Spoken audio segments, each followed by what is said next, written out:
राधे राधे दोस्तों, आज एक बार फिर आप सभी का स्वागत है मेरे शिव भक्ति चैनल में।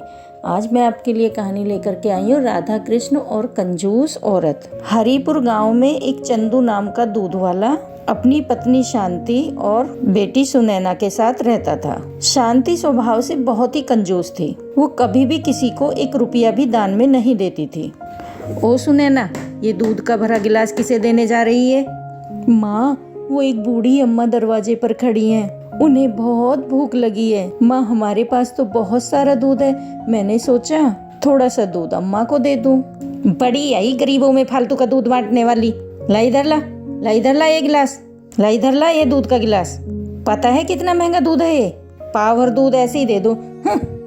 और ये सब छोड़, तू जा करके गाँव में ये मक्खन बेच के आ। सुबह दूध बेचने गई थी मैं, तो मेरे पैरों में अभी तक दर्द हो रहा है। और कभी कोई कहे कि मक्खन के पैसे तेरे बापू को दे देंगे तो तू साफ बोल देना कि ये हिसाब अलग है। और तेरे बापू अभी 8-10 दिन बाद ही शहर से लौटेंगे, तब तक हम इंतजार थोड़ी करेंगे। ठीक है माँ।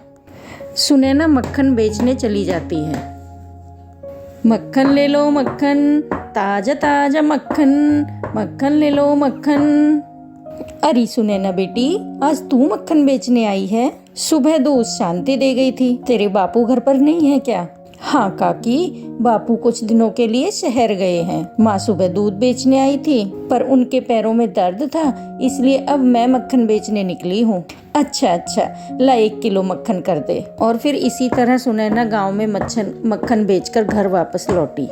उसके पास बहुत सारे पैसे थे। ये देखकर शांति खुश हो गई। अरे वाह, सुबह दूध की भी अच्छी कमाई हो गई और अब साथ ही साथ मक्खन भी बहुत अच्छे दामों में बिक गया। माँ, तब तक बापू नहीं आते, तब तक मैं रोज मक्खन बेच आऊंगी। इससे तुम्हें आराम मिलेगा। ठीक है, पर मक्खन अच्छे दामों में बेचना ताकि हमारी अच्छी कमाई हो। अब सुनैना रोज मक्खन बेचने जाने लगी। एक दिन सुनैना मक्खन बेचने जा रही थी। रास्ते में राधा कृष्ण मंदिर पड़ा। सुनैना कुछ देर आराम करने के लिए मंदिर की सीढ़ियों पर बैठ गई। तभी उसे मंदिर में पंडित जी द्वारा कहे जाने वाली भगवान कृष्ण के बाल्यकाल की कथा की आवाज आई। यशोदा मैया भगवान कृष्ण के लिए रोजाना माखन निकाल कर रखती, पर कृष्ण को माखन इतना प्रिय था कि वो अपने मित्रों के साथ गांव की गोपियों का सभी माखन चुरा कर खा जाते थे। गांव में जिस घर भी माखन बनता था, कृष्ण अपने सारे सखाओं के साथ झट से पहुंच जाते और ताजा ताजा मटकी का माखन खा लेते। कृष्ण को माखन बहुत प्रिय है। पंडित जी, क्या भगवान कृष्ण को आज भी माखन का भोग लगा सकते हैं? हाँ बेटी, क्यों नहीं। भगवान कृष्ण तो प्रेम के भूखे हैं और माखन तो उन्हें बहुत पसंद है। पर गांव के लोग भगवान कृष्ण को जन्माष्टमी पर ही माखन खिलाते हैं और दिनों में कोई माखन नहीं लाता। पंडित जी, आप चिंता नहीं कीजिए, अब मैं रोज भगवान कृष्ण के लिए माखन लेकर आऊंगी। ये लीजिए पंडित जी, मेरे पास बहुत सारा माखन है और इसमें से थोड़ा सा भगवान कृष्ण को खिला दीजिए। जीती रहो बेटी, खुश रहो। अब सुनैना रोजाना ही जब मक्खन बेचने जाती तो थोड़ा माखन भगवान कृष्ण के लिए निकालती और उसके बाद बचा हुआ माखन बेच देती। माँ, ये लो आज के माखन के पैसे। क्या बात है सुनैना, आजकल तू माखन के बहुत कम पैसे दे रही है। कहीं तू पैसों को खर्च तो नहीं कर देती? नहीं माँ, मैं तो सारा माखन बेच कर आती हूँ। वो तो लग रहा है गाय भैंस दूध पतला दे रही हैं, इसी कारण माखन कम निकलता है। कुछ तो गड़बड़ है, मुझे इसका पीछा करना होगा। जरूर सुनैना मुझसे झूठ बोल रही है। शांति सुनैना का पीछा करती है।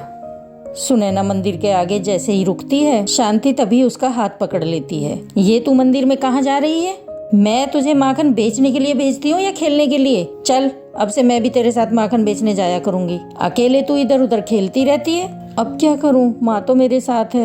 अब तो मैं मंदिर में राधा कृष्ण को माखन भी नहीं खिला सकती। शांति ने सुनैना के साथ मक्खन बेचने जाना शुरू कर दिया। इसलिए अब सुनैना मंदिर में राधा कृष्ण को माखन खिलाने नहीं जा पाती। ऐसे ही कुछ दिन बीत गए। एक दिन सुनैना बापू के साथ बाजार गई हुई थी। तभी पीछे से बहुत ही सलोने सुंदर 2 बच्चे शांति के पास आए। मेरा नाम राधा है और इसका नाम कृष्ण है। हम दोनों मंदिर में रहते हैं। तो मैं क्या करूं? यहाँ क्यों आए हो? सुनैना हम दोनों को रोज माखन खिलाने मंदिर आती है, पर कुछ दिनों से वो नहीं आ रही, इसलिए हम दोनों खुद ही आ गए। हाँ, मैंने तो बहुत दिनों से माखन खाया ही नहीं। अच्छा, तो तुमने सुनैना को माखन के पैसे दिए थे? नहीं, हमने माखन के पैसे नहीं दिए। अच्छा, तभी मैं कहूँ माखन के पैसे इतने कम क्यों बन रहे हैं। हमारे पास मुफ्त का माखन नहीं है। अगर तुम्हारे पास पैसे हैं तभी माखन मिलेगा। और हाँ, इतने दिनों से जो तुमने माखन खाया है ना, उसके भी पैसे मैं वसूल करके रहूंगी। लाओ पैसे दो। हमारे पास पैसे नहीं है। हाँ, ये हमारे पास सोने के कड़े हैं, आप ये रख लो। अरे वाह, माखन के बदले सोने के कड़े।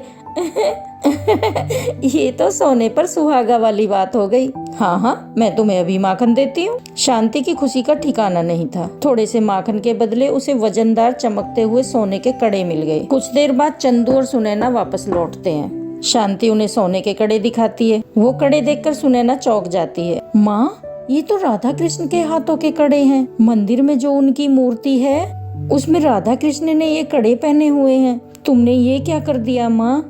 राधा कृष्ण खुद माखन खाने आए थे और तुमने उनसे ये कड़े ले लिए। शांति, भगवान तो प्रेम के भूखे हैं। तुमने माखन भगवान को बेच दिया।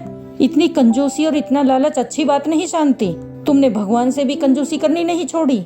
राधा कृष्ण बच्चों के रूप में तुम्हारे पास आए थे। वो थोड़ा सा माखन ही तो मांग रहे थे। तुमने बहुत गलत किया शांति, बहुत गलत। वो तो भगवान थे।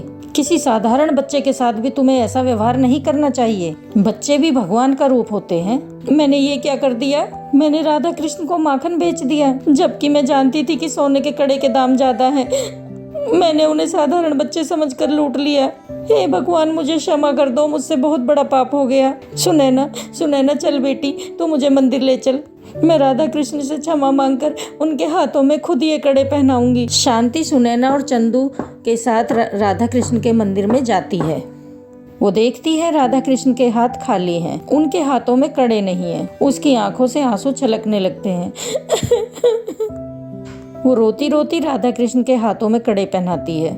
मेरी भूल क्षमा कर दो भगवान, मुझसे गलती हो गई, मुझे दर्शन दो। हे राधा कृष्ण, मुझे दर्शन दो। शांति की प्रार्थना पर राधा कृष्ण उसे दर्शन देते हैं। शांति, चंदू और सुनैना राधा कृष्ण के सामने शीश झुकाकर खड़े थे। राधा कृष्ण उन्हें आशीर्वाद देकर अंतर्ध्यान हो जाते हैं। उस दिन से शांति ने कंजूसी करना छोड़ दिया था। शांति अपनी बेटी सुनैना के साथ रोजाना पहला भोग राधा कृष्ण को ही लगाती थी। उसके पश्चात ही वो माखन बेचा करती। शांति ने गरीब और मजबूर लोगों की भी सहायता करनी शुरू कर दी और अब वो खूब दान पुण्य किया करती थी।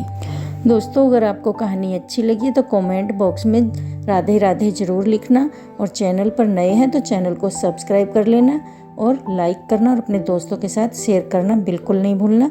राधे राधे, जय श्री कृष्णा, जय श्री श्याम।